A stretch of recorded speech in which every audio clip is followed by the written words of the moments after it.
Hello friends, welcome to our YouTube channel content classes. आज हम लोग क्या करने वाले हैं? आज हम लोग मेंस का क्लास करेंगे। Reasoning mains doable question class 8। आज हमारा सर्कुलर सीटिंग अरेंजमेंट रहेगा, जो कि एक नया पैटर्न रहेगा। अभी कुछ ही दिन पहले हम आपको अपलोड किया था न्यू पैटर्न के क्वेश्चन। वो किस में अपलोड किया था मैंने? अगर आप मेरे चैनल पे नए हैं तो चैनल के प्लेलिस्ट में जाके देखना। न्यू एंड ट्रिकी यहाँ देख रहे होंगे, पजल फॉर बैंक एग्जामिनेशन का कोर्स, जिसमें अपडेटेड 6 डे एगो दिखा रहा है। तो 6 डे पहले ही इसमें हम न्यू पैटर्न के पजल आपको कराए हैं। आज का जो पजल हम करा रहे हैं वो मेंस लेवल का पजल करा रहे हैं। ठीक है, मेंस के ऐसे क्वेश्चन जो कि आपको बनाने हैं, स्किप नहीं करना है। पजल करेंगे, सिलॉक्स क्वेश्चन करेंगे। ठीक है, रीजनिंग का ये जो मेंस डुएबल का जो क्वेश्चन पढ़ा रहे हैं हम, उसका प्लेलिस्ट ये बना हुआ है, रीजनिंग मेंस डुएबल क्वेश्चंस करके। आज का वीडियो भी इसी प्लेलिस्ट में जाकर के ऐड होगा। उसके अलावा मॉक्स, फ्री मॉक्स आपको अपलोड हो रहे हैं इस चैनल पर। फ्री मॉक्स लेक्चर फॉर प्रीलिम्स के करके अभी 35 क्वेश्चंस के आपको मॉक मिल गए। 3 सेट अपलोड हो चुका है। These lectures are available in English in this playlist. Okay, these lecture are available here. So चलिए अब हम लोग चलते हैं अपने आज के क्लास को स्टार्ट करते हैं। तो आज का क्लास में हम लोग new pattern circular seating arrangement करेंगे, जो कि डिग्री और पाई पर बेस्ड होगा। ठीक है, आपको क्या है, ये डिग्री और पाई जैसे ही क्वेश्चन आएगा आपके सामने आपको पता लगेगा। और सिलोजिम्स के क्वेश्चन करेंगे। तो सिलोजिम्स के 5 क्वेश्चन है। सबसे पहले हम लोग उसी को कर लेते हैं। देखिए सिलोजिम्स में ये बोल क्या रहा है, देखो यहाँ बोल क्या रहा है, हाईलाइटर ले लेता हूं मैं।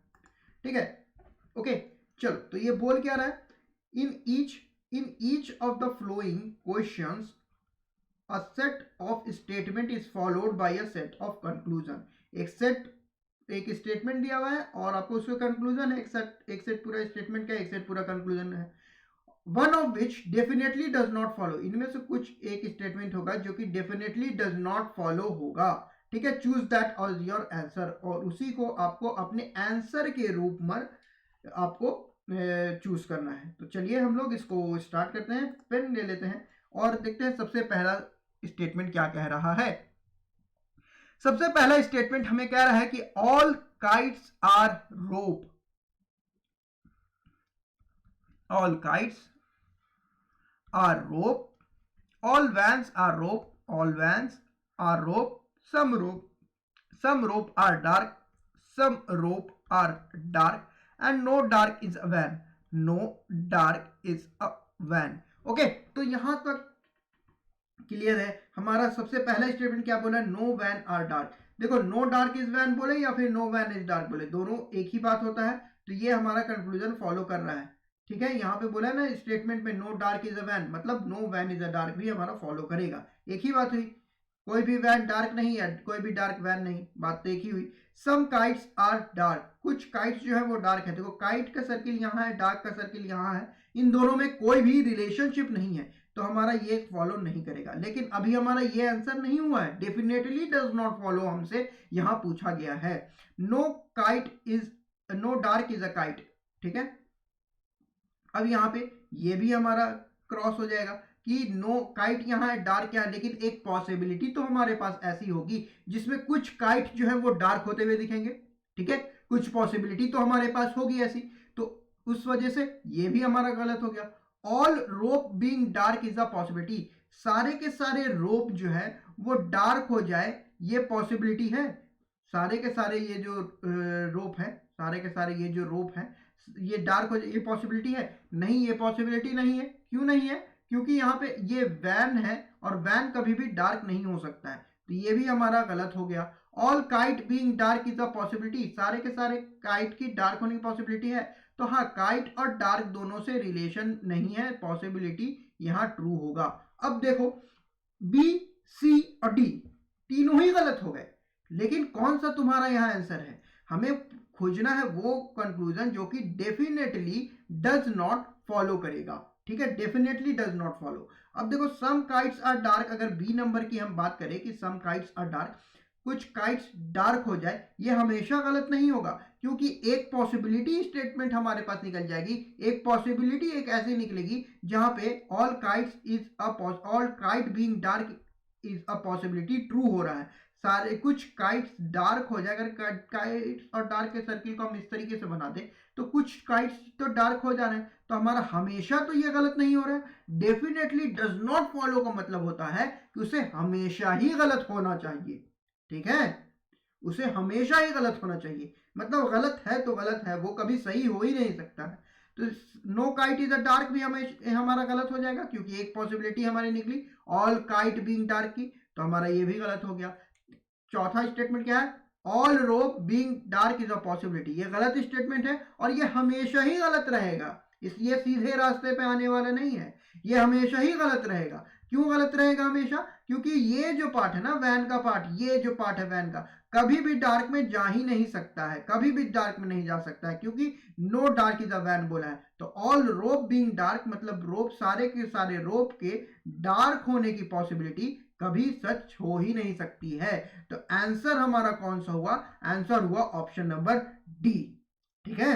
अगर सेशन अच्छा लग रहा है तो सेशन को लाइक कर दो, आपके लाइक से सेशन ज्यादा से ज्यादा लोगों तक पहुंचता है। ओके, अब से हम ये वीडियो अपलोड करेंगे तो उसको हम शेड्यूल कर देंगे और उसका इंफॉर्मेशन हम अपने फेसबुक पर आपको पोस्ट डाल करके बता देंगे कि कितने बजे आपको यहाँ वीडियो पब्लिश होने वाली है, ठीक है। वहां से आप डायरेक्ट हो जाइएगा, रिमाइंडर पर क्लिक कर लीजिएगा, सेट एज रिमाइंडर पर क्लिक कर लीजिएगा और वहां से फिर आप क्लास देख सकते हैं, ठीक है। इंस्टाग्राम, टेलीग्राम सब जगह मौजूद है ऑनलाइन क्लासेस, आप वहां भी फॉलो कर सकते हैं, टेलीग्राम भी फॉलो कर लीजिएगा, नीचे डिस्क्रिप्शन बॉक्स में लिंक दिया हुआ है। तो क्वेश्चन नंबर 2 पे चलते हैं हम लोग, नेक्स्ट क्वेश्चन, ठीक है। इसमें भी आपको क्या करना है, इसमें भी आपको definitely does not follow he find करना है। सारे आज जो 5 सवाल मैंने लिए हैं सारे ही डेफिनेटली डज नॉट फॉलो के हैं। नो एप्पल्स इज लेंस, कोई भी एप्पल लेंस नहीं है। ऑल स्पार्क आर जायंट, तो इन दोनों का तो बात ही नहीं हुआ है। अभी नीचे आते हैं, सम यॉक आर एप्पल, कुछ यॉक जो है वो एप्पल है, ठीक है।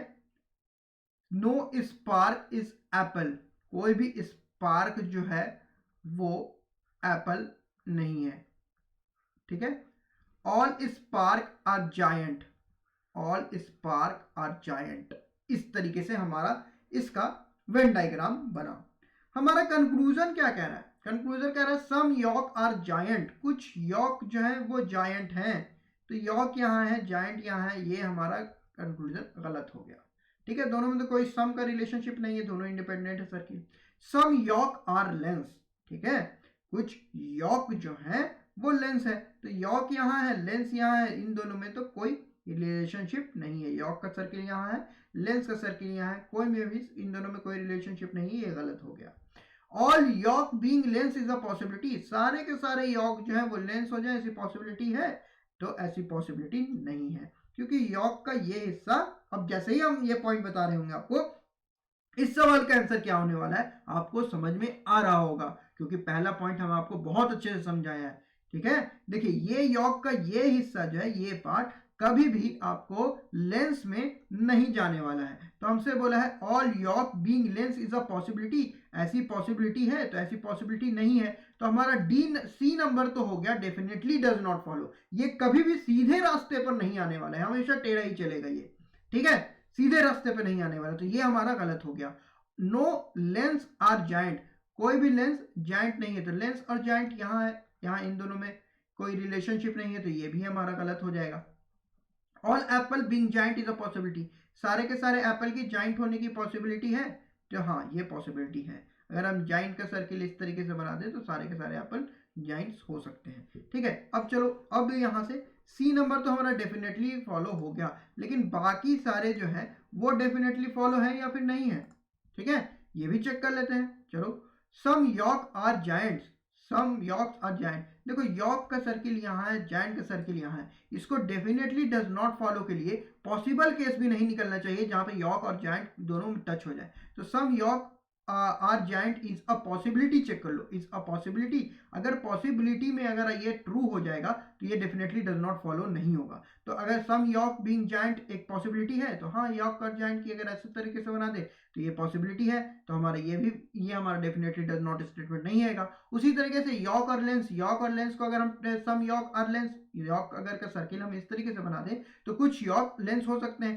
तो ये भी हमारा डेफिनेटली डज नॉट फॉलो नहीं करेगा। ठीक है, नो लेंस और जायंट, लेंस यहाँ है, जायंट यहाँ है, अगर लेंस और जायंट एक दूसरे से ओवरलैप कर ही सकते हैं। ठीक है, तो नो लेंस और जायंट ये भी हमारा पॉसिबल नहीं होगा। ठीक है, some lens being giant is a possibility, check करो सही है, कुछ लेंस जायंट हो सकते हैं, ये पॉसिबिलिटी सही है ना।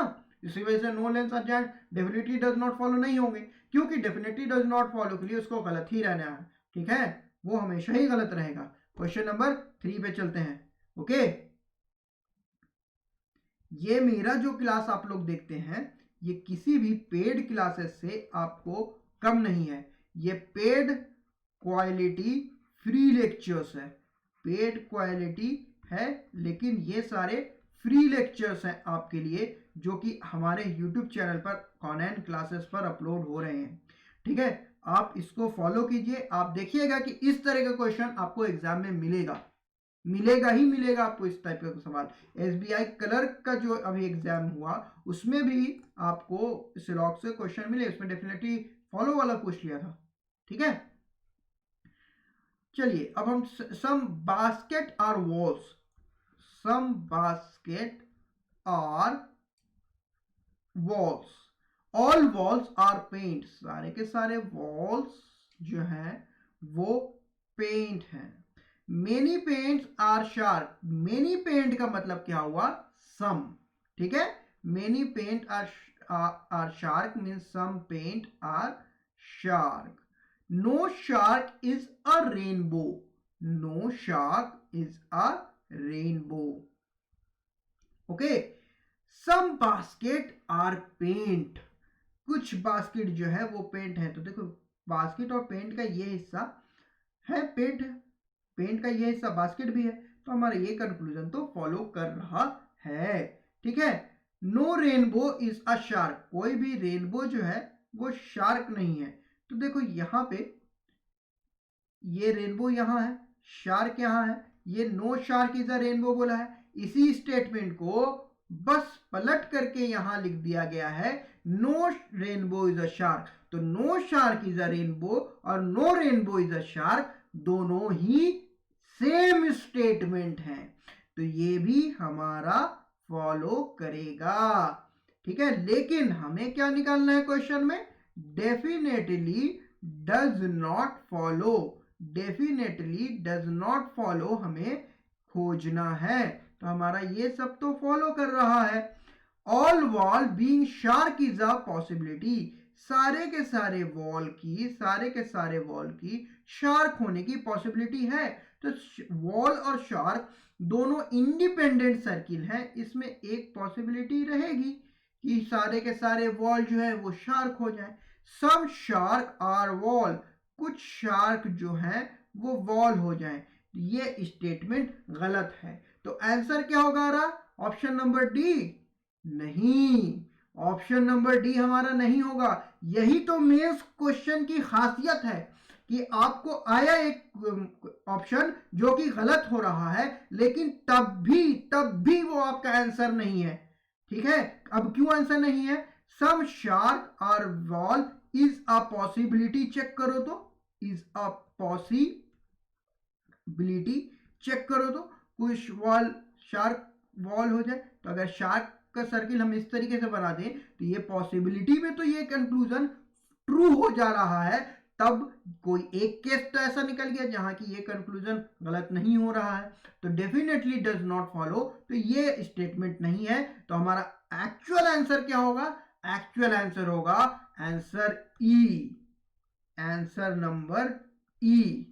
ठीक है, अब बताओ कहीं से भी तुमको ये पेड क्लास से कम लग रहा है, ये क्लास जो तुम लोग कर रहे हो आज, दिल पे हाथ रखना, बताना तुम्हें पेड क्लासेस में आप जो क्लास करते हैं कहीं से आपको उसका पेड क्लास में ही आपको इसी टाइप से पढ़ाया जाता है। ठीक है, हम एकदम ऑनेस्ट होकर आपको पढ़ा रहे हैं, ये फ्री लेक्चर्स है, तब भी हम आपको बिल्कुल अच्छा क्वालिटी का लेक्चर दे रहे हैं ताकि आपका सिलेक्शन हो अपकमिंग एग्जामिनेशन में। आप भी मैसेज करें कि सर मेरा हो गया, सर मेरा हो गया। ठीक है, जैसे हम एक दिन लाइव क्लास ले रहे थे अनअकैडमी पे, जब हम पढ़ाते थे लाइव क्लास चल रहा था, उसमें आकर के स्टूडेंट ने कहा था, विकास नाम था या क्या नाम था स्टूडेंट का नाम हम बोल रहे हैं, वी से ही नाम था, उसने कहा था कि सर मेरा सिलेक्शन हो गया।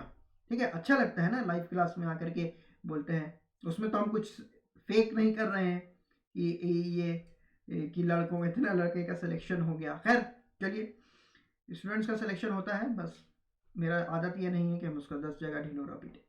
ठीक है, some planet are big, some planet are big, all big are train, सारे के सारे बिग जो है वो ट्रेन है। ऑल ट्रेन आर लॉस्ट, सारे के सारे ट्रेन जो हैं वो लॉस्ट हैं। No lost is a shadow, कोई भी लॉस्ट जो है वो शैडो नहीं है। ठीक है, अब हमारा कंक्लूजन पर चलते हैं।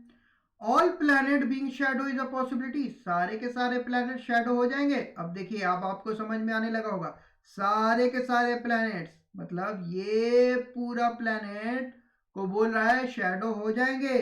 नहीं भाई, कहां से हो जाएंगे? ये जो पार्ट है ना, ये पार्ट, इसको कैसे ले जाओगे प्लैनेट्स को शैडो में? तो ये तो नहीं जाएगा।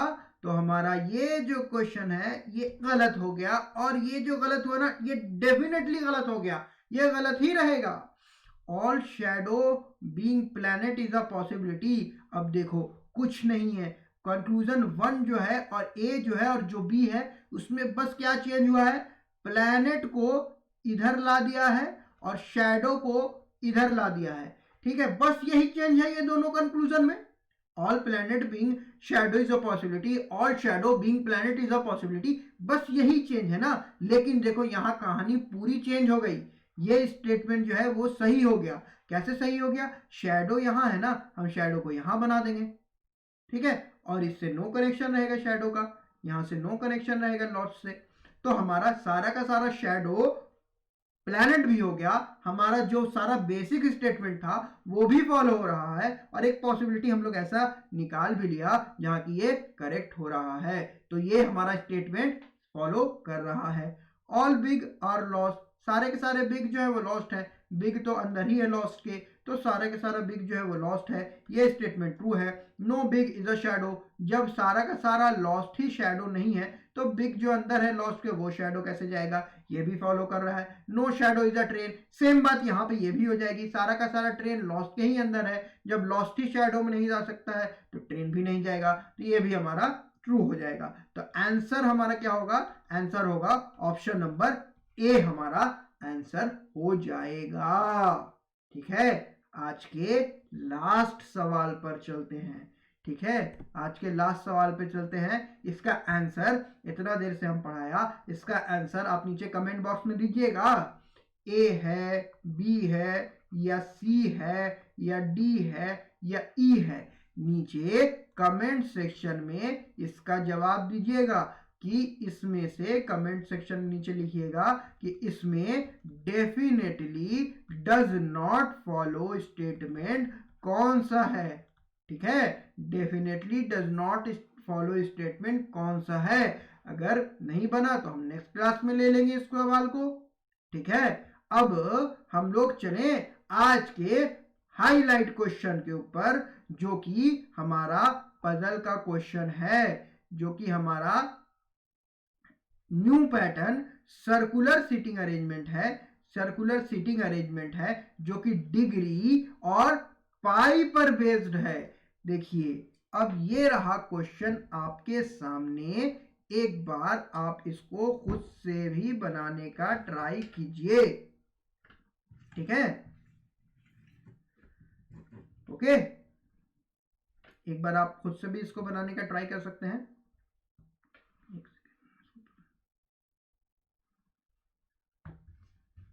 ओके, तो चलिए अब हम लोग चलते हैं। देखो, इस क्वेश्चन को बनाने से पहले ना, इस क्वेश्चन को बनाने से पहले देखो क्या बोल रहा है। 8 friends Rahul, Sudha, Vidya, Yawar, Zahid, Usha, Tarun, Waris are sitting around a circular table. ठीक है, ये तो यूजुअल बात है, पढ़ा चलो, सर्कुलर सीटिंग अरेंजमेंट आ गया, सॉरी आ गया एग्जाम में, but not necessarily in the same order. Yavar is sitting at an angle of 3/4 pi radiance. अब 3/4 पाई रेडियंस बोल दिया तो कंफ्यूज हो जाओगे कि पाई रेडियंस क्या है ना। कैसे बनाए, देखो पाई रेडियन जो है ना, पाई रेडियन थोड़ी सी थ्योरी होगी इससे बनाने से पहले। देखो पजल से भी पहले थ्योरी चल रहा है, यहाँ 180 डिग्री होता है पाई रेडियन। ठीक है, तो हमें क्या बोला है, हमें बोला है 3/4 पाई रेडियन, है ना। पाई रेडियंस मतलब क्या हो जाएगा, 3/4 इंटू 180। ठीक है, अब तुम दो तरीके से कर सकते हो, 1/4 हटा दो यहाँ से, फेंक दो निकाल करके 180 से, 1/4 तो हो जाए 90 से आप उसको हाफ करो 45 यहाँ से निकाल करके फेंक दो तो कितना आ जाएगा, 135 आ जाएगा। ये तो मैथ की बात हुई। 3/4 निकालना, हम 3/4 क्यों निकालेंगे, हम 1/4 180 का निकाल करके फेंक देंगे। 180 का 1/4 कैसे निकालेंगे, 180 का आधा करो 90, 90 का आधा करो 45, वही तो 1/4 है। 180 में से 45 घटाना है, 180 में से 40 घटाओ, 140 पे आ गए, फिर और 5 घटा दो 135 पे आ गए, 3/4 का हमारा वैल्यू निकल गया। पाई/2 रेडियंस कितना हो जाएगा, इसी तरीके से अगर पाई/2 रेडियन बोला है तो अब तो आसान हो गया कि 180/2 कर दो तो 90 डिग्री आ गया। ये हमारा हो गया पाई/2 वगैरह, ये सब तुम थ्योरी समझ गए। ठीक है, अब इरेज कर देते हैं सारे इंक। अब हमसे क्या बोल रहा है, ठीक है, Yawar sit at an angle of 3/4 radians, 3/4 pi मतलब 135 degree in anti clockwise direction. तो यावर जो है वो एंटी क्लॉकवाइज डायरेक्शन में बैठता है जोरावर के। ठीक है, जोरावर से 135 डिग्री एंटी, ठीक है, एंटी क्लॉकवाइज डायरेक्शन में बैठता है। Yawar and Usha forms an angle of पाई/2 विथ ईच अदर। तो यावर और ऊषा 90 डिग्री पर बैठती हैं। ठीक है, only 1 person sits between Rahul and Tarun. Rahul और तरुण के बीच में ओनली 1 पर्सन है। Neither Tarun nor Rahul is an immediate neighbour of Yawar. तो यावर का इमीडिएट नेबर ना ही तरुण है और ना ही राहुल है। ठीक है, यावर का इमीडिएट नेबर ये दोनों नहीं है। Wasim sits an angle of पाई/2 रेडियन इन क्लॉकवाइज डायरेक्शन। तो वसीम जो है वो सुधा से, ठीक है, पाई/2 डायरेक्शन ऑफ सुधा, सुधा से वसीम जो है क्लॉकवाइज डायरेक्शन में 90 डिग्री बैठता है। और कहा, क्लॉकवाइज। ठीक है, Sudha is not an immediate neighbour of either Tarun और यावर। सुधा जो है वो तरुण और यावर दोनों की इमीडिएट नेबर नहीं है। ठीक है, चलो अब इसको हम लोग बनाना स्टार्ट करते हैं। 1 2 3 4 5 6 7 8 सर्किल हो गया यहाँ पे। चलो तो हम लोग इसको करते हैं कि सबसे पहले हम लोग किसको बैठाते हैं, हम लोग सबसे पहले इसको बैठाते हैं जाहिद। ओहो, अच्छा देखो यहाँ पे है ना जाहिद नाम है और यहाँ पे जोरावर हो गया है। ठीक है, तो Zahid and Zorawar are same, यहाँ पे जाहिद कर लो, ZAHID। ठीक है, Zahid sits anti clockwise direction. तो ये होता है क्लॉकवाइज डायरेक्शन और ये होता है एंटी क्लॉकवाइज डायरेक्शन। ठीक है, जाहिद से वन, देखो अब यहाँ पे एक चीज तुम, अच्छा रुक जाओ, हमको सर्किल पहले अच्छे से बना दो। ठीक है, सर्किल थोड़ा खराब बन गया, सर्किल हमको अच्छे से बना दो, तब हम तुमको बताते हैं। देखो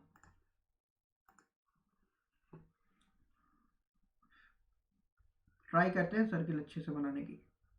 ये बन गया सर्किल, देखो अब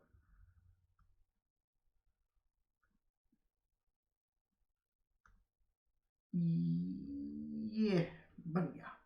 ठीक है, पेन का कलर भी चेंज कर देते हैं, जब इतना कुछ कर रहे हैं तो ये भी कर देते हैं। ठीक है, देखो जाहिद जो है इससे 135 डिग्री, तो यहां से यहां तक कितना होता है, यहां से यहां तक होता है आपको 90 डिग्री, फिर यहां से यहां तक कितना हो जाएगा, ये मिड रहेगा तो ये कितना होगा 45 डिग्री। ठीक है, और ये कितना होगा 45 डिग्री। ठीक है, अभी हम लोग ऐसे मान करके चल रहे हैं कि यहाँ से है, अगर यहाँ से बोलेगा कुछ बीच में रखने के लिए तो हम लोग यहाँ मतलब इस दोनों वर्टिकल लाइन है, ये जो लाइन है इन सब के बीच का एंगल कितना है, होता है हमारा 90 डिग्री का, तो यहाँ से यहाँ तक 90 डिग्री हुआ, और ये 45 डिग्री हम लोग और लगा करके यहाँ पे हम इसको यावर को प्लेस कर दिया। ठीक है, यावर को प्लेस किया यहाँ पर। ओके, ये हमारा हो गया एंटी क्लॉकवाइज डायरेक्शन में, ये जो है वो क्लॉकवाइज डायरेक्शन होता है और ये जो डायरेक्शन होता है वो एंटी क्लॉकवाइज डायरेक्शन होता है। ठीक है, अगर फेसिंग द सर्किल कर रहा है ना तो आपको राइट साइड में जो जाता है उसको कहते हैं एंटी क्लॉकवाइज डायरेक्शन। ठीक है, यहां तक हम लोग प्लेस कर दिया। ओके, अब नेक्स्ट पे चलते हैं। नेक्स्ट हम लोग क्या प्लेस करेंगे, देखो नेक्स्ट हम लोग इसको प्लेस कर सकते हैं कि अब देखो कहाँ गया हमारा, यावर को हम लोगों ने प्लेस कर दिया। यावर और उषा जो है, पेन कहाँ गया, हाँ, यावर और उषा जो है वो 90 डिग्री पे है। यावर यहाँ है, 1 2 उषा यहाँ भी आ सकती है, 1 2 उषा यहाँ भी आ सकती है। ठीक है, अब यहाँ देखो सुधा जो है वो यावर और तरुण का इमीडिएट नेबर नहीं है, तो यहाँ तो आपको सुधा नहीं आएगी, सुधा यहाँ भी नहीं आएगी। ओके, सुधा यहाँ भी नहीं आएगी, सुधा यहाँ भी नहीं आएगी। ओके, तो हमारा ये दिया हुआ है सुधा से क्लॉकवाइज डायरेक्शन में, एक मिनट पेन चेंज करने दो, हमको पेन दिख नहीं रहा है, पेन का कलर चेंज करते हैं।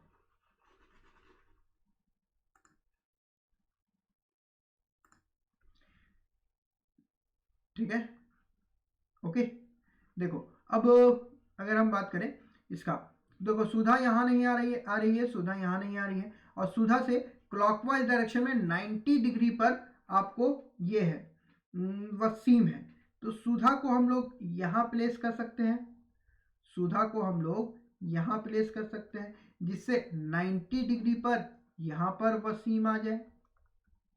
ठीक है, सुधा को हम लोग यहाँ प्लेस कर सकते हैं ना, जिससे 90 डिग्री पर यहाँ पे वारिस आ जाए। ओके, इसको वारिस कर लो, वारिस आ जाए, डब्ल्यू ही रखते हैं ना, डब्ल्यू रखते हैं। अब देखो यहाँ पे हम लोग एक केस इसको बना सकते हैं, देखो अगर हम लोग यहाँ पे अब हम लोग किसको पुट कर सकते हैं, अब हमारे पास 3 लोग बच गए हैं जो कि आने वाले हैं। अब कौन लोग हैं, देखो यहाँ पे जाहिद आ गया, यहाँ पे आपको वारिस आ गया, यहाँ पे आपको सुधा आ गई, यहाँ पे आपको यावर आ गया। अब हमें पता है कि आर और टी के बीच में एक मेंबर का फर्क है। ठीक है, एक मेंबर का फर्क। अब एक चीज कितने लोग सोच रहे होंगे कि हम यहाँ पे भी तो आप इसको प्लेस कर सकते थे, सुधा को यहाँ प्लेस कर देते और वारिस को 45 डिग्री ये और 45 डिग्री ये करके आप यहाँ पे इसको प्लेस कर देते वारिस को। लेकिन फिर देखो ना, यही 2 जगह हमारे पास, ये 2 जगह बचती, ये 2 जगह बचती, और हमें अभी क्या है स्टेटमेंट है एक दिया हुआ कि वे ये आर एंड टी के बीच में एक पर्सन है, तो आर एंड टी के बीच में एक पर्सन है, मतलब इस वाले केस के हिसाब से वहां पे फिर तुम पुट ही नहीं कर पाते कुछ, तो यही हमारा एक केस निकलेगा कि सुधा यहाँ आएगी और वारिस यहाँ आएगा। ठीक है, अब यहाँ पे ये 2, अब हम लोग को एक पर्सन के गैप पे प्लेस करना है आर और टी को। ठीक है, आर और टी को हमें एक पर्सन के गैप पर प्लेस करना है। ओके, आर और टी को एक पर्सन के गैप पे प्लेस करना है। देखो अब यहाँ पे आर और टी जो है वो यावर का इमीडिएट नेबर नहीं है, आर और टी तो यहाँ तो आने से रहा, ऐसे भी हमारे पास कोई भी जगह नहीं है। आर एस सुधा का जो है वो टी नेबर नहीं है, सुधा का टी नेबर नहीं है, मतलब इन दोनों जगह में ये लोग दोनों तो आने वाले नहीं है, क्योंकि यहाँ पे भी आर को प्लेस करो मतलब कि, और या फिर यहाँ आर को प्लेस करो, ये या टी को प्लेस करो या फिर यहाँ आर को या टी को प्लेस करो, दोनों तो सुधा के इमीडिएट ही नेबर आ जाएंगे। तो हमारा क्या हुआ कि आर मेरा एकदम कंफर्म जगह मिल गया कि आर जो है मेरा यहाँ आ जाएगा और टी जो है मेरा यहाँ आ जाएगा। ठीक है, टी जो है मेरा यहाँ आ जाएगा। ओके, अब कौन बच गया? अब बची उषा। ठीक है, अब हमारे पास क्या था, y और u एक दूसरे से 90 डिग्री पर है। ठीक है, ये हो गया कितना डिग्री? 45 डिग्री। ये कितना हो जाएगा? 45 डिग्री। यहाँ पे कौन आ जाएगा? u आ जाएगा। u से कौन है? उषा है। ठीक है, चलो सबका नाम लिख देते हैं। ये कौन है? ये वारिस है। ठीक है, और ये टी से कौन है? ये तरुण है। आर से कौन है? आर से हमारा आर से कौन है? राहुल है। ठीक है, जेड से कौन है? जाहिद है। सब कोई पुट हो गया। हमारा एक पर्सन कौन बचा जो यहां आ जाएगा? विद्या। विद्या यहां आ जाएगी। ठीक है, प्लेस हो गया। कैसा लगा क्लास? आप लोग इस क्लास को कैसा लगा बताइएगा। अच्छा लगा होगा तो नीचे कमेंट बॉक्स में अपना प्रतिक्रिया जाहिर कीजिएगा कि आपको कैसा लगा है क्लास। ठीक है, ओके, सेशन अच्छा रह रहा है, आपको अपकमिंग मेंस एग्जामिनेशन में काफ़ी यूजफुल साबित होगा। मेरा ये तरीका नहीं है कि हम हर चीज़ को सेंसेशन बना करके बोले, क्योंकि एक कनेक्ट होता है स्टूडेंट में। ठीक है, हमसे नहीं होता है कि हम आपको बहुत सेंसेशन करके पढ़ाएं या देखिए न्यू पैटर्न और ये वो करके सिर्फ बेवकूफ़ बनाना नहीं है स्टूडेंट्स को। हम तो फ्री लेक्चर्स दे रहे हैं। आप देखिए यहाँ से आराम से देखिए लेक्चर्स, कैसी भी पेड लेक्चर से आपको ये लेक्चर्स कम नहीं है। कहीं भी आप पेड ज्वाइन किया है, चलिए हम बुरा नहीं कर रहे हैं पेड लेक्चर्स को, वो लोग भी मेहनत करते हैं, वो लोग भी अच्छा पढ़ाते हैं, हम भी अच्छा पढ़ा रहे हैं। वहाँ से भी अच्छा पढ़िए, मेरे से भी अच्छा पढ़िए, अच्छा सब जगह से अच्छा पढ़ के अपना सिलेक्शन ले लीजिए। ठीक है, तो यहीं पे इस वीडियो को वाइंड अप करते हैं। अच्छा लगा हो तो ज़रूर इस वीडियो को लाइक कीजिएगा, अपने दोस्तों के साथ शेयर कीजिएगा। कोई चीज़ नहीं सीखी हो तो ज़रूर लाइक करिएगा इस वीडियो को, अपने डिफरेंट टेलीग्राम ग्रुप्स में शेयर कर दें वीडियो को। चैनल ग्रो करेगा तो और भी वीडियोस आएगी इस चैनल पर। जैसा रिस्पांस रहता है और आदमी को रिस्पांस अच्छा लगता है, जैसे पिछले वीडियोस थी जो इंग्लिश का वीडियो मैंने डाला था रीजनिंग का 35 क्वेश्चंस इंग्लिश में, मैं ये सेम वीडियो इंग्लिश में भी करके अपलोड करता हूँ। क्यों? क्योंकि ज़्यादा से ज़्यादा स्टूडेंट को बेनिफिट पहुँचे। कुछ स्टूडेंट्स होते हैं जिनको हिंदी नहीं समझ में आती है, तो उनके लिए इंग्लिश में ही पूरा वीडियो रहता है। ठीक है, जिनको इंग्लिश नहीं समझ आ रहा है वो हिंदी वाली देख लीजिए। ठीक है, तो चलिए, ये तो उस वीडियो को डाला ना हमने, तो उसमें व्यूज़ तो काफ़ी कम रह रहे थे लेकिन लाइक्स बड़े अच्छे आ रहे थे, तो उससे मोटिवेटेड हुआ आदमी इसको मेंस का एक लेक्चर तैयार किया तुरंत, फिर मेंस का एक वीडियो अपलोड कर रहा हूँ। तो आप लोग लाइक कीजिएगा तो अच्छा लगता है, काम करने के लिए और आदमी मोटिवेटेड रहता है। ठीक है, ऐसा तो नहीं है कि हम पहली ही बार पढ़ा रहे हैं, हम अनअकैडमी वगैरह से भी पढ़ाए हैं तो वहाँ से अवार्ड वगैरह भी मिला है, तो एकदम कच्चे खिलाड़ी तो है नहीं हम। ठीक है, तो पढ़ाना तो हमको आता है। ठीक है, आपको पढ़ना है या नहीं है आपको डिसाइड करना है। ओके, यहीं पे हम वीडियो को वाइंड अप करते हैं। All the best for your upcoming examination guys, we will meet in the next video. Okay, all the best.